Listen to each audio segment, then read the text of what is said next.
Audio Jungle.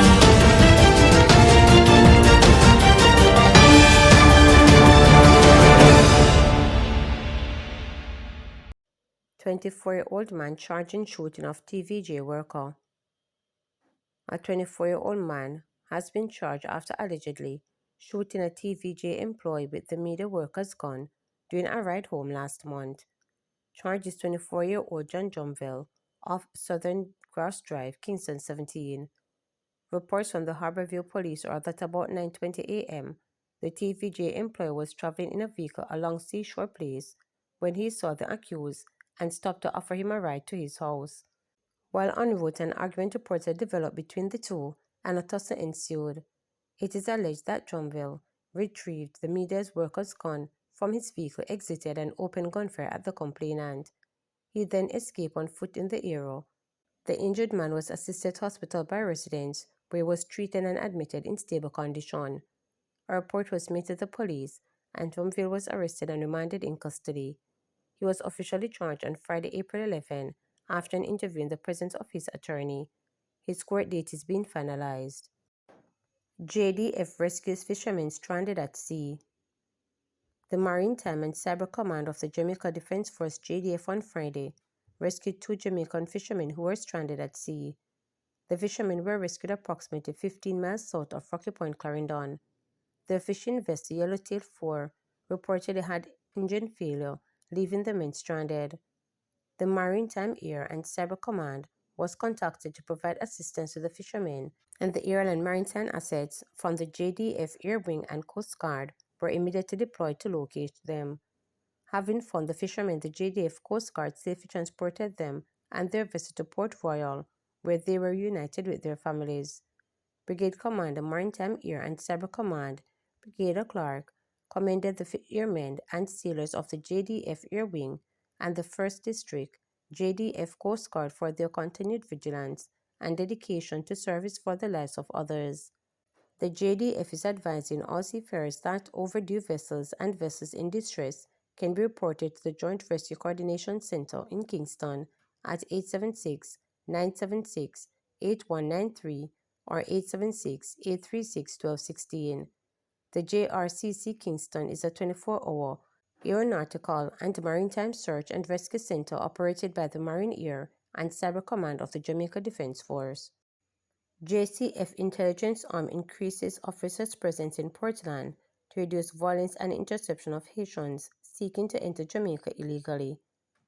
The intelligence arm of the Jamaica Constabulary Force has increased the presence of its officers in Portland to reduce violence and intercept Haitians who have been using the parish to enter the country illegally. Speaking to reporters in Portland, National Security Minister Dr. Herstrong noted that a link between illegal Haitians and the country's criminal underworld. He said efforts continue to address this problem. Dr. Chang explained that the Coast Guard has deployed more personnel to intercept Haitians who attempt to enter Jamaican waters illegally. He lamented that their illegal entry costs the country in various ways. The Haitian illegal migration into Jamaica is heavily connected to the criminal underworld. Portland is a point they come to fairly easily, and on the south coast, a couple of points in Clarendon and on the coastline, Clarendon, St. Elizabeth, and primarily. But Portland is an easy run without putting themselves at risk. You all know that they go to the island of, once they come north of Navarro, they just float down into Portland. If they go south and they float away, they end up down the Caribbean somewhere, which is usually lost at sea, and high risk of getting themselves hurt. Portland is a good location for them. We have not had any major big boat for a couple of months. They're still attempting to come. That you would know, but the Coast Guard has positioned themselves on this northeast side heavily and have been able to interrupt a number of boats before they come to Jamaican waters. They cause a lot of trouble when they come in, not just they cost us. What trouble they bring is one thing, which we'll refer to, but they also cost when they come here. We have 75 Haitians in Cape Clear. It's not only money to care them, but once they come and the lawyers get involved with refugee states now kind of dispute. We have about 60 cases in court now between Jamaican courts and international courts because people are claiming we have to define them as refugees, which means we have to accept a certain level of responsibility, look after them at that standard that they set. And they go to OAS, United Nations, and all kind of areas. We have been able to take back quite a few with the cooperation of the police, immigration, and public health, put them on the Coast Guard boat and send them back. I think we have gone about over nearly 50. I don't remember the exact number, but we did 3 boat trips. But once they are in court, we have to keep them and we have to look after them. We are seeking, of course, to avoid that. And we have been reasonably successful in thanks in particular to the Coast Guard and their support from the police. St. Elizabeth Municipal Corporation urged to access challenges faced during last year's hurricane period and implement safety measures. The St. Elizabeth Municipal Corporation is being urged to assess the challenges faced during last year's hurricane period and to implement corrective measures to ensure safety during the new season, which starts in June. Local Government Minister Desmond McKenzie made the appeal during the corporation's monthly meeting. He also highlighted that the island is expected to experience increased rainfall starting now. The Met Service said this is due to a trough that is expected to enter the Western Caribbean and is projected to linger across the region into next week. The forecast, therefore, is for periods of showers and thunderstorms, which could be heavily at times to affect Jamaica and especially eastern and central parishes. The unstable conditions will persist until Sunday. Noting that St. Elizabeth took a battering from Hurricane Beryl last July, Mr. McKenzie said the corporation must take the necessary precautionary measures from adverse weather events. Mr. McKenzie also reminded the hurricanes are not the only disasters to prepare for. He pointed to earthquakes and motor vehicle crashes as disasters to consider.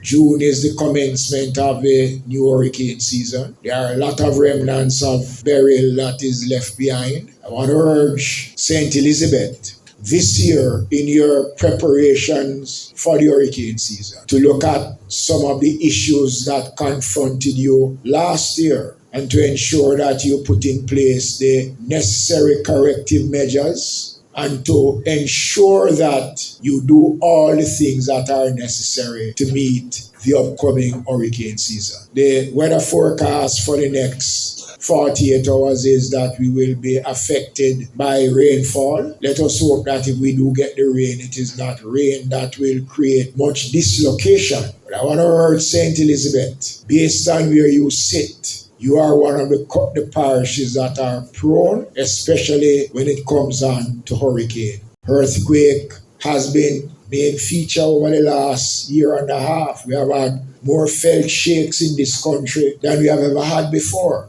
And in our disaster preparations, I am hoping that we will take on board all aspects of disaster preparedness, which includes the high volume of motor vehicle accidents that are occurring on the roads and the fact that the fatalities are high. The Jamaica Fire Brigade, which is the first respondent, has been responding to major motor vehicle accidents. And it is because we have equipped the Jamaica Fire Brigade in such a way that they have been able, in executing the calls that they have received, have been able to rescue many Jamaicans from motor vehicle accidents.